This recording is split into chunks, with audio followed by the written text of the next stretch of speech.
another sweet debate or compare you and Virat Kohli in cricket world. 29 January 2024 BPL খেলতে আসা বাবর আজমকে যমুনা টিভির প্রশ্ন, বিরাট কোহলির সঙ্গে নিজের তুলনা কিভাবে দেখেন? উত্তর মেলেনি, উল্টো মেজাজ হারান পাকিস্তানি তারকা। कहीं ना कहीं ठीक है या खत्म कर दें आप जिस वजह से सवाल कर रहे हैं आप छोड़ दें उसको। সিলন টি রপ্তানিতে শীর্ষে। 8 এপ্রিল 2026 সময় বদলালেও মেজাজ বদলায়নি বাবর আজমের। সেই একই প্রশ্ন, বিরাট কোহলির সঙ্গে তুলনা। এবার প্রশ্নকারী স্বদেশী পাকিস্তানি ক্রীড়া সাংবাদিক। এবারও মেজাজ হারালেন বাবর, থামিয়ে দিলেন প্রশ্নকর্তাকে। বুধবার পিএসএলে হায়দরাবাদের বিপক্ষে পেশোয়ার জালমির জিততে দরকার ছিল 30 বলে 30 রান। ঠিক তখনই 37 বলে 43 রান করে আউট হন বাবর আজম। যদিও শেষ পর্যন্ত জয় পেয়েছে তার দল। आपका मवाजना विराट कोहली से भी इसी वजह से होता है कि वो भी ম্যাচ শেষে সেই প্রশ্ন, ব্যাটিং স্টাইল কোহলির মতো হলেও কেন বারবার ম্যাচ শেষ করতে পারছেন না বাবর?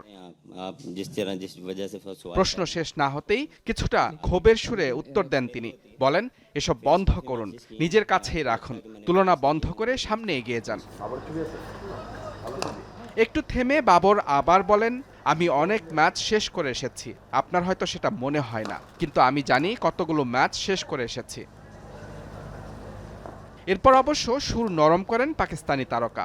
অপর এক প্রশ্নে নিজের ম্যাচ শেষ করে আসার দক্ষতার বর্ণনা দেন। জানান, ক্রিকেট খেলতে গিয়ে প্রতিদিনই শিখছেন তিনি।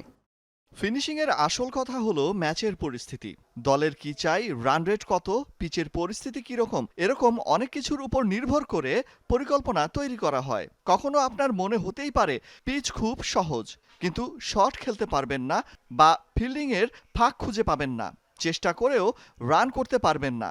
আমি সবসময় নিজের শক্তি ও পরিকল্পনায় ভরসা রাখি। সকলকে উন্নতি করতে হয়, রোজ নতুন কিছু শিখতে হয়। আমরা তো মানুষ, প্রতিদিনই উন্নতির চেষ্টা করি, ফলাফল পেতে সময় লাগে। তবে দলের পরের ম্যাচেই নিজের ক্লাস দেখিয়েছেন বাবর আজম। করাচি কিংসের বিপক্ষে খেলেছেন 51 বলে 87 রানের ইনিংস। দল পেয়েছে 159 রানের বড় জয়।